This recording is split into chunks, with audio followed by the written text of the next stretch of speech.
चलिए ठीक है, अब आते हैं मेन हमारी पोएम के ऊपर। इंट्रोडक्शन टू द पोएम के ऊपर आ जाइए भाई। Introduction to the poem, she walks in beauty, ये हमारे लिए सबसे ज़्यादा इम्पोर्टेंट है ना। वो तो चलो ठीक है, पोइट के बारे में हमें जानना था इसलिए हमने पढ़ लिया, क्योंकि नॉलेज होनी चाहिए अगर अपन पढ़ रहे हैं तो, जाहिर सी बात है ना। तो इसीलिए जो है अब आते हैं इंट्रोडक्शन टू द पोएम के ऊपर। इसको ध्यान से पढ़िएगा भाई, है ना। अब देखो यहाँ पे इस इंट्रोडक्शन टू द पोएम को शुरू करने से पहले आप एक बार यहाँ पे एक सुंदर सी तस्वीर किसी लड़की की इमेजिन कीजिए। कोई भी, जो भी एक्ट्रेस आपको पसंद है ना।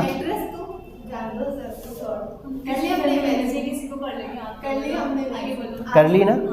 हाँ, लड़के को मत करना लड़की को करना। नहीं, वो उसने बोला ना कि हमने तो किसी लड़की, क्या सुंदर सी करनी है, थोड़ा टाइम लगेगा। सुंदर सी करनी है, थोड़ा टाइम तो लगेगा। सर आप भी करो ना, कर ली, मैंने भी कर ली। किसी भी एक्ट्रेस को ले लो यार, जो भी आपको पसंद हो वो वाली एक्ट्रेस का फोटो जो है यहाँ पे इमेजिन कर लीजिए भाई। हाँ ठीक है, ठीक है, किसी को भी ले लो जो भी आपको पसंद है, ठीक है। तो उसका फेस अपने को देखना है सिर्फ, है ना। थोड़ा जूम कर लेना और फेस को जो है सेंटर पे ला देना, फेस, ठीक है।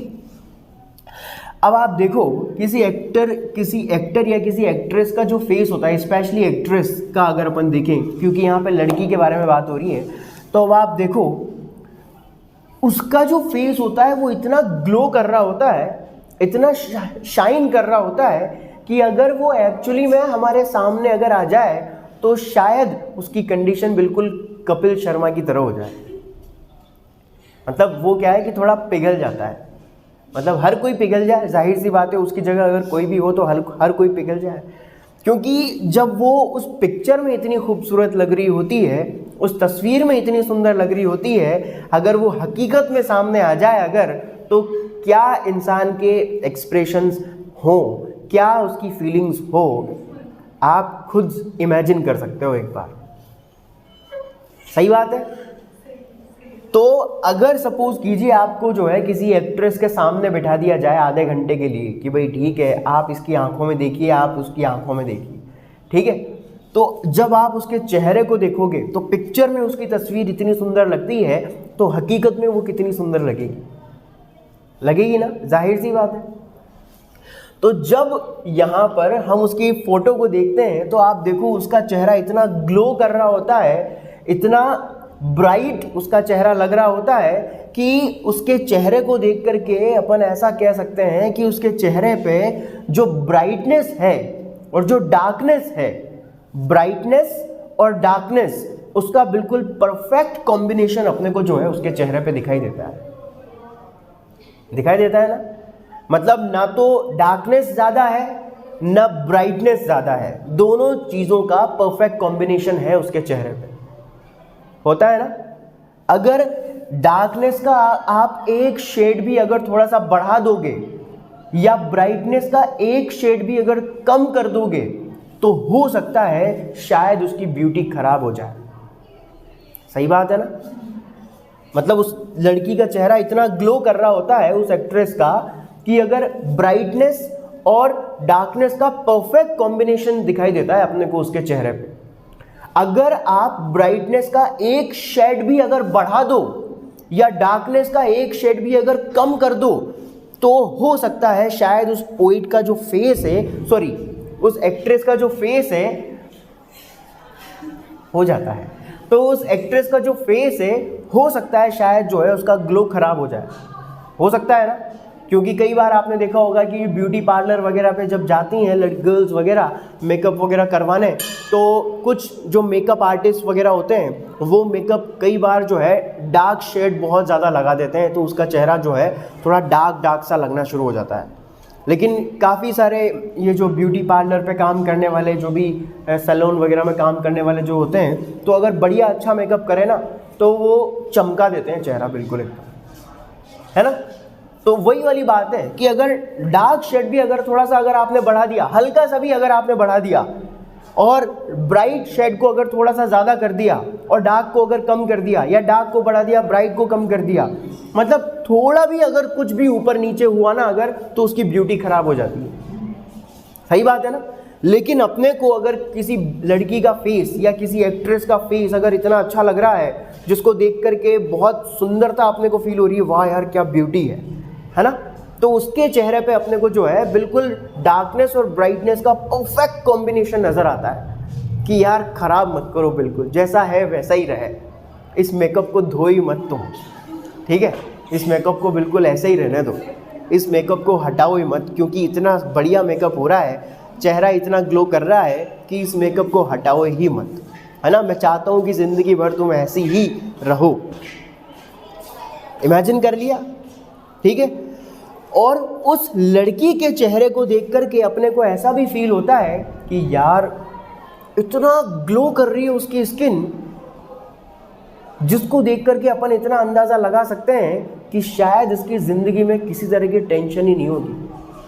क्योंकि जो व्यक्ति टेंशन में रहता है, जो स्ट्रेस में डूबा रहता है, अक्सर उन लोगों की स्किन जो है ग्लो कम कर रही होती है, उसकी स्किन के ऊपर ग्लो नहीं होता उस व्यक्ति की उस चेहरे के ऊपर। जो व्यक्ति स्ट्रेस में ज़्यादा रहता है, जो व्यक्ति वरीज में, चिंताओं में डूबा रहता है, वो जो है उसकी स्किन इतनी ग्लो नहीं कर रही होती है। मतलब जो व्यक्ति मेंटली पीसफुल है, मानसिक रूप से जो शांति से आराम से रह रहा है, जिसकी मेंटल स्टेट अच्छी है, जिसकी मानसिक स्थिति अच्छी है, जो फिजिकली भी हेल्दी है और मेंटली भी हेल्दी है, फिजिकली भी हेल्दी है और मेंटली भी जो व्यक्ति हेल्दी होता है ना, उनकी स्किन ज़्यादा ग्लो कर रही होती है। तो उस व्यक्ति की फेस को देख करके, उसकी ब्यूटी को देख करके अपने को ऐसा नहीं फील होता है क्या यार इसकी ज़िंदगी में ऐसा लगता है जैसे टेंशन ही नहीं हो, इतनी स्माइलिंग फेस है ना, सुंदरता आप देखो, स्किन देखो इतनी ग्लो कर रही है। मतलब आप देखो इसका माइंड भी इतना शांति से भरा हुआ होगा, इतनी मेंटल पीस इसके अंदर होगी कि इमेजिन नहीं कर सकते अपन। और इन्हीं दो चीज़ों की वजह से, फिजिकली हेल्दी होने की वजह से और मेंटली हेल्दी होने की वजह से, उस लड़की का फेस जो है वो ग्लो कर रहा होता है ना। तो अपन ये दोनों चीज़ों को, उस फेस की ब्यूटी को देखकर ही एंटिसिपेट कर लेते हैं। किसको? फिजिकल हेल्थ और मेंटल हेल्थ दोनों, कि यार ये लड़की जो है फिजिकली भी बहुत ज़्यादा हेल्दी होगी और मेंटली भी जाहिर सी बात है बहुत ज़्यादा हेल्दी होगी, क्योंकि इसीलिए जो है इतनी ब्यूटीफुल लग रही है, ये इतनी सुंदर लग रही है, इसका चेहरा इतना चमक रहा है, स्किन इतनी चमक रही है, इसका मतलब इसको किसी तरह की टेंशन नहीं होगी। क्योंकि अक्सर अपन ने देखा है, जो भी व्यक्ति, आपने भी फील किया होगा, जो व्यक्ति टेंशन में ज़्यादा रहता है ना, उसका चेहरा बिल्कुल मुरझाया मुरझाया सा रहता है ना, हंसी उसके चेहरे पे नहीं होती है, मुस्कान उसके चेहरे पे नहीं होती है, बिल्कुल एकदम इस तरह से, क्योंकि टेंशन में डूबा रहता है ना बेचारा। अब आप देखो, जो व्यक्ति स्ट्रेस में है, टेंशन में है, उसका चेहरा स्माइलिंग कैसे लगेगा आप बताओ? हाँ सर, आप बीच में कंफ्यूज कर रहे हो, है ना। बेचारी। तो आप अब ये देखो कि वो लड़की इतनी सुंदर लग रही है, उसको देख करके लग ही नहीं रहा कि वो बिल्कुल भी टेंशन में है। वो लड़की इतनी सुंदर लग रही है कि वो बिल्कुल टेंशन में नहीं लग रही। तो कुल मिलाकर के दो चीज़ें अपन ने समझ ली। वो लड़की की ब्यूटी को देख करके हमने ये जान लिया कि ये फिजिकली तो हेल्दी है ही सही, लेकिन मेंटली भी हेल्दी है, इसीलिए वो इतनी सुंदर लग रही है, उसकी स्किन इतनी ब्यूटीफुल लग रही है। ठीक है, समझ में आ गया बात? किसके बारे में बात की हमने? दो चीज़ों के बारे में। एक तो फिजिकली भी वो खूबसूरत है, ब्यूटीफुल है, और मेंटली भी वो बहुत ही ज़्यादा ब्यूटीफुल है। ठीक है, बस अब आपको पोइट्री बहुत आसानी से समझ में आ जाएगी, क्योंकि पोइट्री में इन्हीं दो चीज़ों के बारे में बात की गई है। एक तो फिजिकल ब्यूटी के बारे में बात की है और एक मेंटल ब्यूटी के बारे में बात की है उन्होंने। ठीक है, ये जो लड़की है उसके बारे में, उसकी फिजिकल ब्यूटी और मेंटल ब्यूटी, इन दो चीज़ों के बारे में बात कर रहे हैं पोइट यहाँ पर। अब आपको पोइट्री समझने में कोई दिक्कत नहीं होगी। ठीक है, आसानी से समझ में आ जाएगी। देखिए भाई, she walks in beauty, page number पर आइए 225। 225, 2 और 2 कितने होते हैं? 5। किसने के दिया?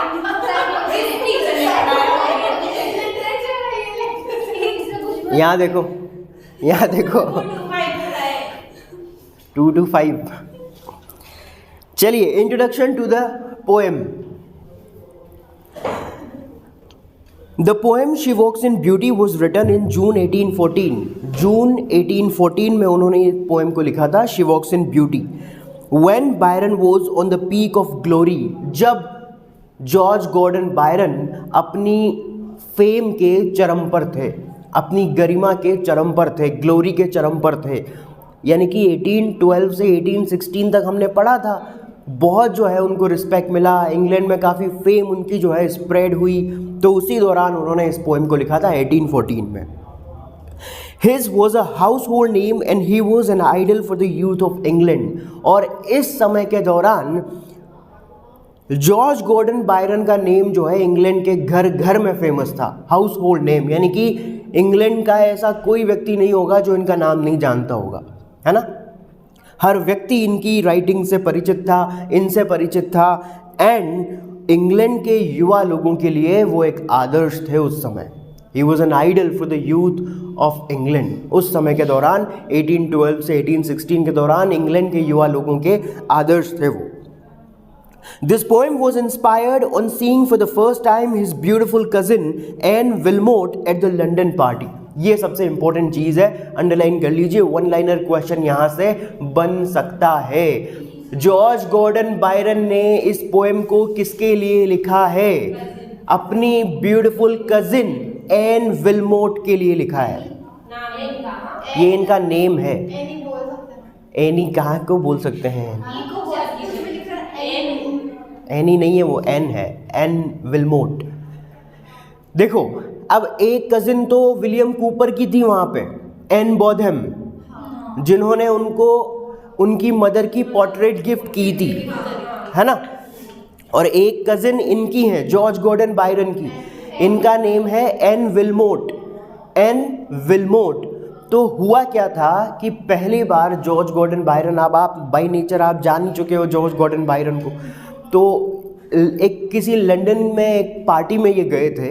तो वहाँ पे इन्होंने अपनी इस कज़िन को, जिसके बारे में वो इस पोएम में बात कर रहे हैं, उसको पहली बार उस पार्टी में देखा उन्होंने। कजिन को? हाँ पहली बार। हाँ, वो बहन नहीं होगी, बाद में बनाया होगा। दूर की कज़िन होगी। तो अपनी उस कज़िन को जो है उन्होंने पहली बार लंदन की उस पार्टी में देखा, है ना। अब कौन सी किसकी बहन, कौन सी चाचा था, फूफा वूफा, है ना, वो सब वहाँ पे जाने की आवश्यकता नहीं है, क्योंकि वो सब नहीं पूछेगा, है ना। सिर्फ इतना ध्यान रखिए भाई, हाँ कज़िन थी वो। और पहली बार जब लंदन की एक पार्टी में उन्होंने जब अपनी कज़िन को देखा, मिस एन विलमोट को देखा, तो उसकी सुंदरता, उसकी ब्यूटी को देख करके वो इतने आकर्षित हुए, इतने इंथ्रोल्ड फील किया उन्होंने, ठीक है, इतना अट्रैक्टिव लग रही थी वो उनके हिसाब से, क्योंकि जिस तरह से उन्होंने पोएम लिखी है उस हिसाब से तो वो मतलब एक तरह से दीवाने बन गए थे उनके, है ना। मतलब इंथ्रोल्ड हो गए थे उनकी ब्यूटी से, उनकी सुंदरता से, और इस तरह से उन्होंने उनकी सुंदरता का जो है बखान किया है। खैर जो भी है, तो जिस भी तरीके से उन्होंने इस पोएम को लिखा है, कुल मिलाकर के उनकी ब्यूटी को जो है वो यहाँ पे डिस्क्राइब कर रहे हैं। दो तरह की ब्यूटी को उन्होंने अपनी इस पोएम में डिस्क्राइब किया है मिस एन विलमोट की। पहले तो physical beauty and then mental beauty, उनकी मानसिक सुंदरता और उनकी शारीरिक सुंदरता, ठीक है। बस ये दो चीज़ों के बारे में बात की है। तो बहुत पसंद आई उनको उनकी कज़िन, मतलब beauty. The poem is the highest glorification of beauty, an example of adoration and adulation। और ये जो पोएम है ये उनकी सुंदरता का ही सब सर्वोत्तम जो है ग्लोरिफिकेशन है। यानी पोइट ने मिस एन विलमोट की ब्यूटी को यहाँ पे ग्लोरीफाई करने की कोशिश की है, सम्मान देने की कोशिश की है अपनी इस पोएम के माध्यम से। उनकी जो ब्यूटी है उस ब्यूटी को हाईएस्ट लेवल पे ले जा करके ग्लोरीफाई करने की कोशिश की है कि क्या गजब की सुंदरता उन्होंने पाई है, जो उनके चेहरे पर स्पष्ट रूप से हमें दिखाई दे रही है। और किसके माध्यम से? An example of adoration and adulation. और ये जो पोएम है ये दरअसल एक तरह से अडोरेशन और एड्यूलेशन का एग्जाम्पल है। एड्यूलेशन का मतलब आप जानते ही हो, एक्सेसिव प्रेस जब अपन किसी की करते हैं, बहुत ज़्यादा जब अपन किसी को तारीफ करते हैं, अप्रिशिएट करते हैं, उसको बोलते हैं एड्यूलेशन। और अडोरेशन, अडोर मतलब पूजा करना मतलब सम्मान देना, ये है। तो एक तरह से अपनी इस पोएम के माध्यम से उन्होंने जो है उन्हें अडोर करने की कोशिश की और एड्यूलेट करने की कोशिश की है। Byron describes the beauty of the lady as having attained perfection. George Gordon Byron ने उनकी ब्यूटी को इस तरह से डिस्क्राइब किया है अपनी इस पोएम में जैसे कि मानो वो अपने आप में परफेक्ट है, और जितनी परफेक्ट उनकी ब्यूटी है उससे, उस लेवल से ऊपर कुछ नहीं होता। ठीक है, समझ में आ रही बात? मतलब उन्होंने उनकी ब्यूटी को इतने हाईएस्ट लेवल वाला बताया है कि उससे ऊपर कुछ है ही नहीं, बस वो ब्यूटी का सबसे हाईएस्ट पॉइंट है जितनी ब्यूटी उनकी है। ठीक है, तो इतनी गजब की वो सुंदर है, अब आप इमेजिन कर लीजिए। ठीक है, गूगल पे नहीं मिलेगी। ढूंढ करके देख लो एक बार, एन विल्मोट नाम से सर्च कर लेना, मिल जाएगी। तो उनकी ब्यूटी को जो है उन्होंने जो है परफेक्शन के साथ बताया है। उन्होंने कहा है कि भाई उनकी ब्यूटी जो है वो बिल्कुल परफेक्ट है अपने आप में, और इस चीज़ से ज़्यादा परफेक्ट जो है कुछ भी नहीं हो सकता। Her beauty is compare to the night of the cloudless region studded with shining stars. और उनकी इस प्यारी सी खूबसूरती को उन्होंने जो है किसी एक ऐसे क्षेत्र की, रीजन मतलब क्षेत्र, किसी एक पर्टिकुलर प्लेस की ऐसी सुंदर रात से कंपेयर किया है जो क्लाउडलेस होती है। ऐसी रात जिसमें तारे जो है जगमग चमचमा रहे होते हैं और पूरा आकाश साफ होता है, क्लाउडलेस होता है, मतलब बादल नहीं होते हैं, है ना। तो बादलों रहित जो पूरा आसमान जब रात में तारों से चमचमाता है तो कितना सुंदर दिखाई देता है ना आसमान रात के समय में, स्पेशली तब जब लाइट चली जाती है। उसके बाद फिर आप देखिए इतना जगमग करता है। तो जितनी खूबसूरत वो रात अपने को नज़र आती है उस समय, जितना खूबसूरत वो आकाश अपने को नज़र आता है उस समय, बस उतनी ही खूबसूरत वो नज़र आ रही है उनको। तो एक किसी स्थान की क्लाउडलेस नाइट से उन्होंने कंपेयर किया है उनकी ब्यूटी को, उनके फेस को, जिसमें तारे चमचमा रहे होते हैं उस रात में। Her face, eyes, head present the best combination of dark and bright. देखिए अब उनकी सुंदरता को, उनकी फेस की ब्यूटी को देखते हुए वो यहाँ पर अपनी इस पोएम में कहते हैं कि उनका जो चेहरा है, उनकी आंखें जो है और उनका फॉरहेड जो है, सिर, ये इतना ब्राइट है कि इस उनकी पूरी स्किन में जो है ब्राइटनेस और डार्कनेस का परफेक्ट शेड का जो है कॉम्बिनेशन उनको दिखाई दे रहा है। यानी कि डार्कनेस और ब्राइटनेस का जो परफेक्ट कॉम्बिनेशन है वो उनकी आंखों के कलर, स्किन के कलर, चेहरे के कलर और सिर के कलर में दिखाई दे रहा है उनको, इतनी bright. Nothing more is to be desired in beauty. और इसीलिए उनकी सुंदरता से प्रभावित होकर के वो कहते हैं कि उनकी सुंदरता में किसी चीज़ की और कमी नहीं है। यानी कि अपने आप में वो इतनी परफेक्ट है कि उससे ज़्यादा कोई व्यक्ति इच्छा नहीं कर सकता। मतलब एक व्यक्ति की जो इच्छा होती है ना, उसका बिल्कुल टॉप लेवल है, इससे ज़्यादा व्यक्ति कुछ मांग ही नहीं सकता, इतनी खूबसूरत है, और कितनी क्या मांगेगा फिर। A little more or less ray could have damaged her enchanting grace। और इसीलिए उनकी सुंदरता के बारे में वो कहते हैं कि अगर उनकी सुंदरता से, जो उनकी चेहरे के ऊपर जो ब्राइटनेस है, उस ब्राइटनेस में से अगर थोड़ी सी भी रोशनी कम कर दी जाए, लेस, थोड़ी सी भी रोशनी अगर कम कर दी जाए, या थोड़ी सी रोशनी को भी अगर मोर बढ़ा दिया जाए, तो क्या कर देगा, इससे क्या हो जाएगा, it could have damaged her enchanting grace। तो उनका ये जो आकर्षक चेहरा है, उनका ये जो ग्रेस है, आकर्षण है उनका, हो सकता है वो डैमेज हो जाए। यानी कि वो अपने आप में जैसी हैं बिल्कुल परफेक्ट हैं, उनके चेहरे की जो ब्राइटनेस है वो बिल्कुल परफेक्ट है। अगर आपने एक शेड भी थोड़ा सा ज़्यादा कर दिया ब्राइटनेस का, या एक शेड भी थोड़ा सा कम कर दिया, तो हो सकता है उनके चेहरे की ब्यूटी डैमेज हो जाए। वो जैसे भी हैं बिल्कुल परफेक्ट है। यानी उनके चेहरे पे डार्कनेस और ब्राइटनेस का बिल्कुल परफेक्ट कॉम्बिनेशन है। थोड़ा सा एक शेड भी अगर आपने ज़्यादा बढ़ा दिया, या एक शेड भी अगर आपने कम कर दिया, तो हो सकता है उनकी ब्यूटी जो है खराब हो जाए। वो जैसी हैं बिल्कुल परफेक्ट है। On her face peace, innocence and grace rule. और वो कहते हैं कि उनके चेहरे पर जो है शांति, मासूमियत और जो आकर्षण है वो शासन करते हैं। यानी उनके चेहरे पर जो है आकर्षण भी अपने को दिखाई दे रहा है, मासूमियत भी दिखाई दे रही है और शांति भी दिखाई दे रही है। यानी कि उनकी चेहरे की सुंदरता को देख करके पोइट इमेजिन करते हैं कि वाकई में कितनी मेंटल पीस होगी उनके अंदर, कितना शांतिपूर्वक जीवन जी रहे होंगी वो मिस विल्मोट। क्योंकि जो व्यक्ति टेंशन में होता है उसका चेहरा तो मुरझाया हुआ रहता है, लेकिन वो इतनी प्यारी लग रही है, सुंदर लग रही है, उनकी स्किन इतना ग्लो कर रही है, जाहिर सी बात है मेंटल पीस ये सूचक है, ये इंडिकेट करता है कि कितनी मेंटल पीस उनके अंदर होगी। बिकॉज ऑफ पाइयस थॉट, और ये मेंटल पीस किसकी वजह से है? पाइयस थॉट्स की वजह से, यानी कि पवित्र विचारों की वजह से। देखो अगर किसी के विचार अच्छे हैं तो वो मेंटली पीस उसके अंदर होती ही होती है, और पायल से बेहतर जो है इस चीज़ को कोई एक्सप्लेन कर नहीं सकता, है ना, क्योंकि ये बढ़िया ट्रेनिंग वेनिंग ली हुई है ना, इसने ली हुई है ना। हाँ, तो जिस व्यक्ति के विचार अच्छे हैं उस व्यक्ति के पास मेंटल पीस होगी ही होगी, और जिसके विचार अगर खराब हैं, जिसके विचार अगर दूषित हैं, तो उस व्यक्ति को कभी मानसिक शांति हासिल नहीं हो सकती। इसीलिए तो कहते हैं कि अपनी सोच अच्छी रखिए, विचार अच्छे रखिए, आध्यात्मिकता से जुड़िए, मानसिक शांति मिलती है। लेकिन अगर हमारे विचार दूषित हैं, हमारे विचार अगर खराब हैं, तो उससे हमारी मेंटल पीस अफेक्ट होती है। तो उनके चेहरे पे जो इतनी सुंदरता है वो किसकी वजह से है? मेंटल पीस की वजह से। पोइट इमेजिन करते हैं कि वाकई में कितनी मेंटली पीसफुल होंगी मिस विल्मोट, इसी वजह से उनका चेहरा इतना ब्राइटनेस से चमक रहा है। और ये मेंटल पीस है अगर तो किसकी वजह से है?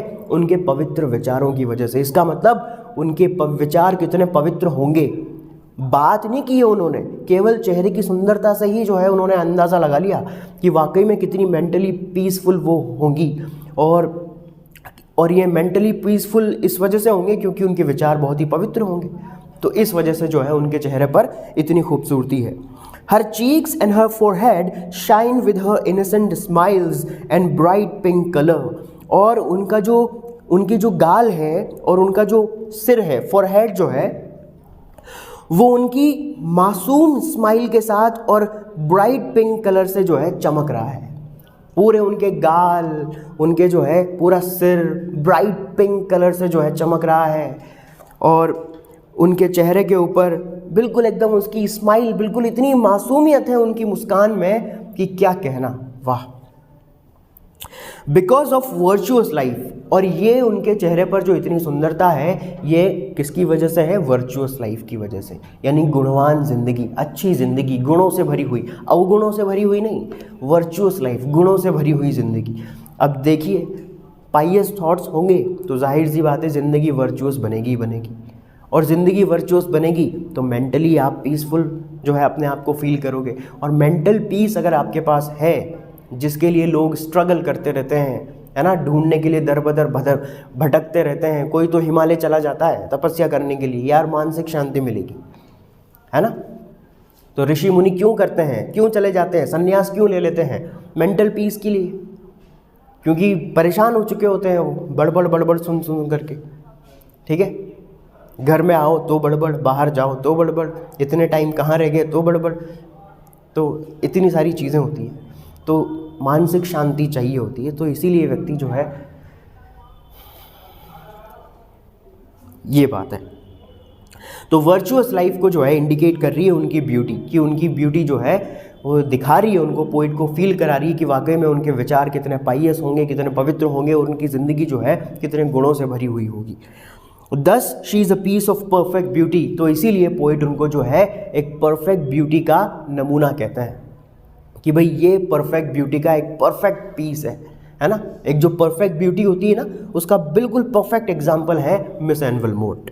The poem describes the beauty of a woman and her gentle nature. तो इस प्रकार से जो है ये पोएम एक महिला की सुंदरता को डिस्क्राइब करती है और साथ ही साथ उनके विनम्र स्वभाव को भी जो है डिस्क्राइब करती है। विनम्र स्वभाव यानी कि मेंटल ब्यूटी, और ब्यूटी ऑफ अ वुमन यानी कि फिजिकल ब्यूटी। तो दो ब्यूटी के पॉइंट अपन यहाँ पर बना देंगे, पूरी पोएम के दो मेन पॉइंट्स बन जाएंगे। Number 1 physical beauty, number 2 mental beauty.